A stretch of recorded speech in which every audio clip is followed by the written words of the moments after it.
Evil, a word that chills the soul. It speaks to the darkest aspects of humanity. But what truly defines evil? Is it a tangible force, a malevolent entity lurking in the shadows, or is it a product of our own making, a consequence of flawed choices and inner turmoil?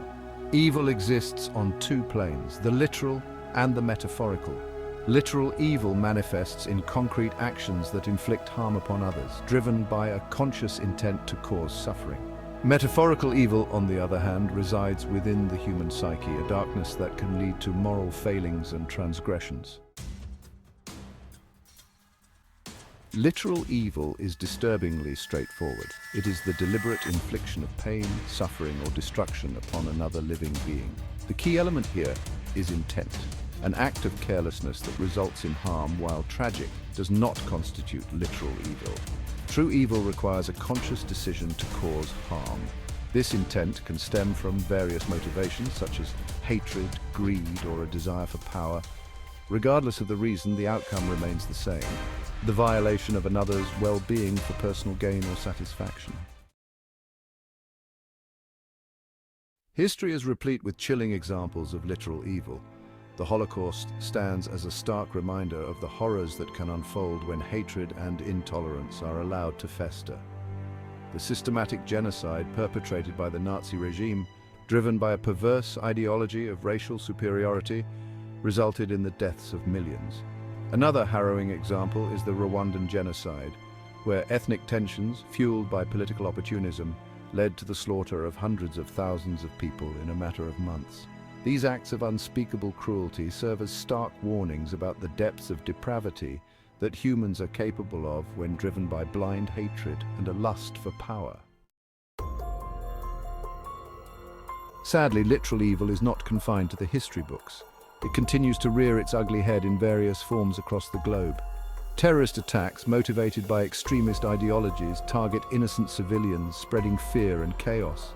Mass shootings, often driven by a toxic mix of mental instability and access to firearms, claim the lives of countless individuals, leaving communities shattered. These acts of senseless violence serve as grim reminders that the capacity for literal evil persists, demanding our attention and collective efforts to combat it.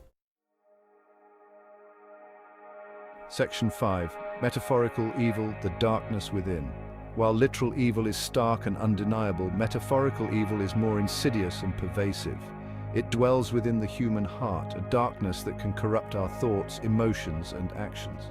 This inner darkness can manifest in countless ways, from petty acts of selfishness and dishonesty to more profound moral failings such as greed, envy, and hatred.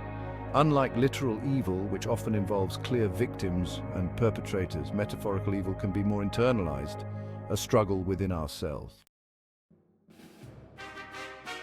Section 6. Literary reflections of metaphorical evil. Literature has long explored the depths of metaphorical evil, providing compelling insights into the human capacity for darkness. Shakespeare's Othello, for example, portrays the destructive power of jealousy as the titular character, consumed by suspicion, is driven to murder his innocent wife. In Mary Shelley's Frankenstein, the creature, born innocent, becomes a symbol of the dangers of unchecked ambition and the unintended consequences of our actions. These literary works remind us that evil is not always a force external to ourselves, but can reside within, shaping our choices and ultimately our destinies. Section 7. Everyday encounters with metaphorical evil. Metaphorical evil is not confined to the pages of literature. It permeates our daily lives, often in subtle and insidious ways. We witness it in the co-worker who sabotages a colleague's efforts to get ahead, driven by envy and a thirst for power. We see it in the friend who betrays a confidence, prioritizing their own self-interest over loyalty and trust. These everyday encounters with metaphorical evil, while perhaps less dramatic than acts of overt violence, can be equally damaging, eroding trust, fostering resentment and poisoning relationships. Section 8. The convergence of literal and metaphorical evil. While distinct in their manifestations, literal and metaphorical evil are not mutually exclusive.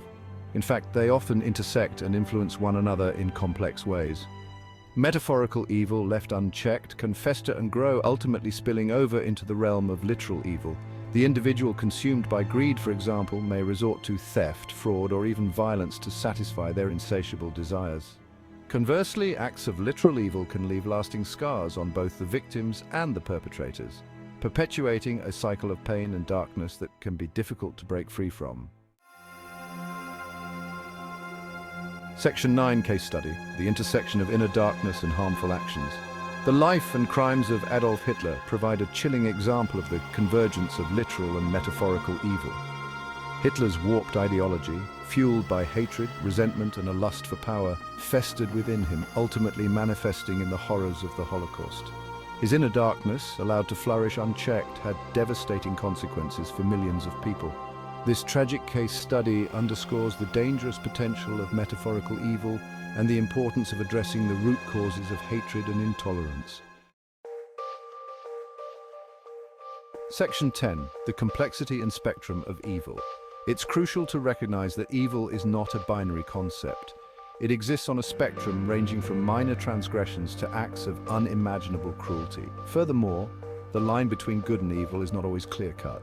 Individuals are capable of both great good and great evil, often driven by a complex interplay of factors, including upbringing, personal experiences, and societal influences.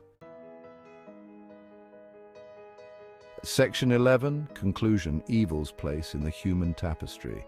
Evil, in its various forms, is an undeniable aspect of the human experience. While we may never fully eradicate it, understanding its nature, both literal and metaphorical, is essential for mitigating its impact. By acknowledging the darkness within ourselves and actively cultivating empathy, compassion, and a commitment to justice, we can strive to create a world where evil finds less fertile ground to take root and flourish.